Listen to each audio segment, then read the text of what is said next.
Hello नमस्कार दोस्तों, हम आप ही के दोस्त किशन कुमार आज एक वीडियो और लेके आए हैं पेपर प्लेट बिजनेस पे।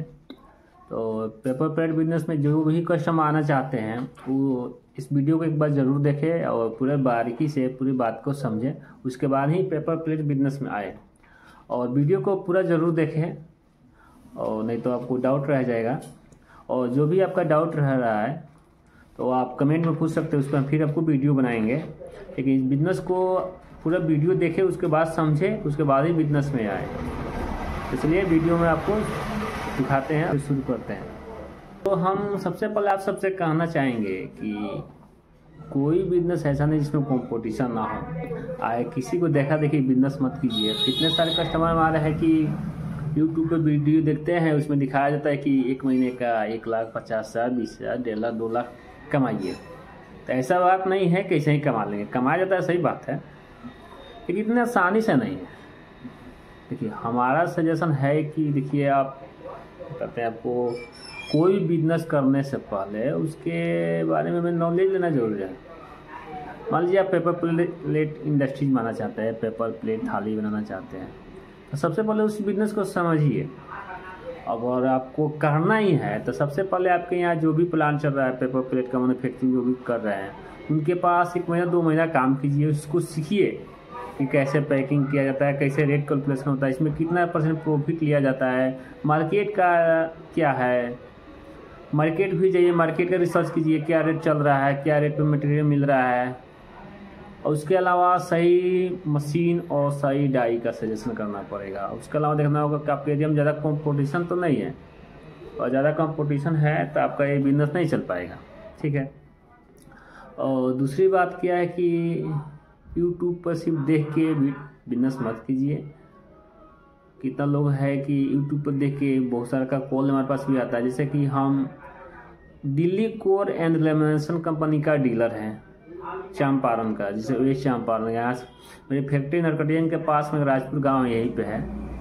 तो डीलर के थ्रू बहुत सारे कस्टमर भी हमारे पास आते हैं यहाँ पे मिलने के लिए, समझने के लिए। उसके बाद ही हम लोग का ऑर्डर हम लोग बुक करते हैं तो मशीन देते हैं। लेकिन कोई भी कस्टमर आता है तो उसको पहले हम लोग समझाते हैं, डायरेक्टली मशीन नहीं देते हैं।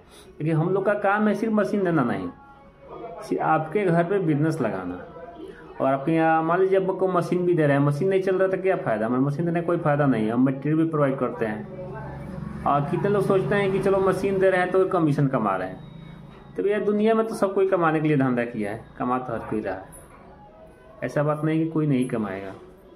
लेकिन रहा सवाल कमीशन का, तो देखिए, आप दिल्ली मशीन खरीदने जाइएगा।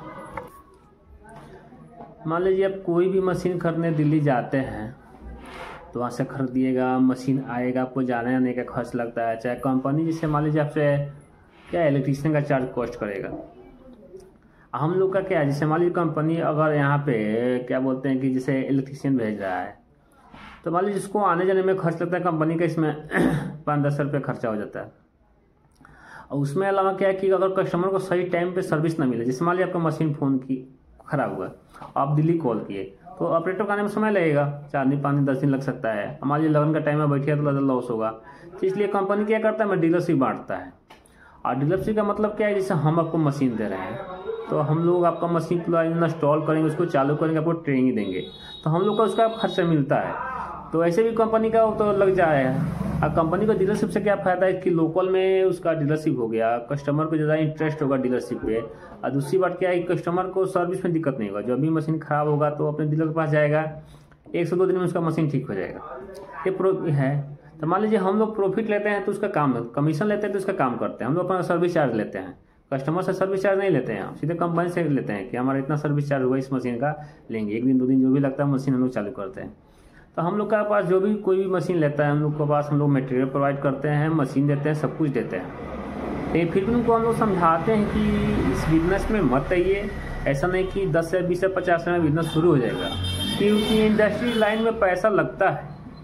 मान लीजिए आप 2 लाख में भी धंधा शुरू कर रहे हैं मशीन और मटेरियल लेकर के, आपका बिजनेस चलेगा तो स्टॉक के लिए पैसा चाहिए ना। मान लीजिए पहले से 5 लाख 10 लाख का माल स्टॉक किया है, जैसे सस्ते टाइम में 2 स्टॉक किया है। अब मान लीजिए आप भी उस टाइम 50,000 का माल स्टॉक किए थे, तो आपका 50,000 का माल तो बिक गया।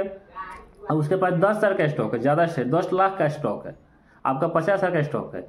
अब मान लीजिए फिर दूसरी बार जब माल उठा जाएगा, रेट बढ़ रहेगा, तब महंगा रेट लेकर माल आइएगा, तब आपको महंगा बेचना पड़ेगा। और जो पॉलिश स्टॉक की है तो सस्ता बेचेगा, तो उसके अकॉर्डिंग मार्केट में नहीं टिक पाइएगा। तो यही है, इसमें मेन रीजन है फ्लॉप होने के ये चांस है कि स्टॉक रहना चाहिए। और दूसरी बात कितना है कि नए बंदों को क्या है ना कि रेट निकालना का कैलकुलेशन नहीं आता है। अगर आप रेट कैलकुलेशन सही से नहीं निकालिएगा और मार्केट में जाइएगा तो दुकानदार वाला क्या करता है, झूठ बोलता है आपसे, सीधे झूठ बोल देगा। कोई बोलेगा, आप बोलिए कि हमको 30 रुपये में 50 पीस का पैकेट दे रहे हैं आपको थाली, तो बोलेगा हमको एक कस्टमर तो 25 पे दे रहा है, आप हमसे 25 पे ले लीजिए ना। आप थोड़ा वहाँ से सब सेट होकर आ जाइएगा, नहीं तो उसको बोलिएगा भैया ठीक है हम इतना बता देंगे, तब वो तो लॉस हुआ। आपको प्रॉफिट बच रहा है तो उसको माल दीजिए, तो सीधे सीधे बोलिए भैया हमको नहीं पोसा रहा है, आप जहाँ से ले रहे हैं लीजिए, अगर जरूरत पड़ेगा तो हमको कॉल कीजिएगा, हम इससे कम में नहीं देख सकते। ये रहा। लेकिन मार्केट का यही है, कंपटीशन तो हर एक जगह ज़्यादा है। तो इस बिजनेस मानने से पहले एक बार रिसर्च कीजिए ना। तो मान लीजिए इसमें ऐसा है कि इंडस्ट्री लाइन है, एक बार पैसा फंस जाएगा तो निकलेगा नहीं। आपका मशीन कौन खरीदेगा? 1 लाख का मशीन 50,000 में भी नहीं बिकेगा। तो आने से पहले समझिए, उसके बाद ही बिजनेस कीजिए।